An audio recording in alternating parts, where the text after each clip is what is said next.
Icon star Allu Arjun సినిమాకు ఎప్పుడూ లేని క్రేజ్ ఇప్పుడు కనబడుతోంది. ఈ సినిమా దెబ్బకు కన్యాకుమారి నుంచి కాశ్మీర్ వరకు టెన్షన్స్ పెరిగిపోతున్నాయి.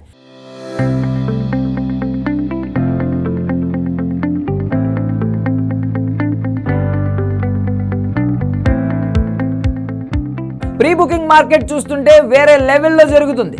మేఘాలయ, అరుణాచల్ ప్రదేశ్ సహా ఈశాన్య రాష్ట్రాల్లో బుకింగ్స్ భారీగా జరుగుతున్నాయి. గుజరాత్, ఉత్తరప్రదేశ్ రాష్ట్రాల్లో కూడా ఈ హైప్ దారుణంగా ఉంది.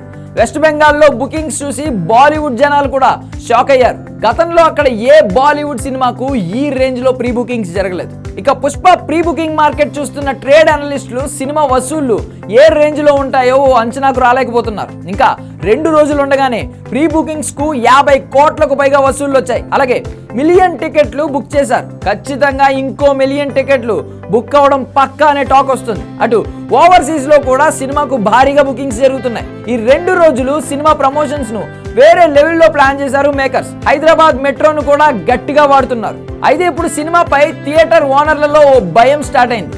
సినిమా పూర్తి రన్ టైం 3 గంటల 20 నిమిషాలు, అంటే దాదాపుగా 200 నిమిషాలు. సినిమా హాల్లో వేసే యాడ్స్ ప్లస్ బ్రేక్ టైంతో కలిపి ఒక్కో షోకి అయ్యే టైం 210 నిమిషాలు ఉంటుంది. రోజుకి 4 షోలు వేసే హాల్లో పుష్ప 2కి ఒకరోజు ఆటకి పట్టే సమయం 840 నిమిషాలు. అంటే 14 గంటల పాటు సినిమా కంటిన్యూగా ఆడనుంది.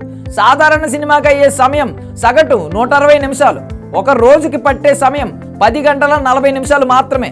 ఇక్కడ ఒక్కో థియేటర్కి మిగిలిన సినిమాలతో పోల్చుకుంటే పుష్ప 2 ఆడినన్ని రోజుల పాటు మిగిలిన సినిమాలు రోజుకి 5 ఆటలు వేస్తున్నట్లు లెక్క వేస్తున్నారు. పుష్ప సినిమా ఆడినన్ని రోజుల పాటు రోజుకి 3 గంటల 20 నిమిషాలు అదనంగా థియేటర్స్ కి మెయింటెనెన్స్ ఖర్చులు అదనంగా ఉంటాయి.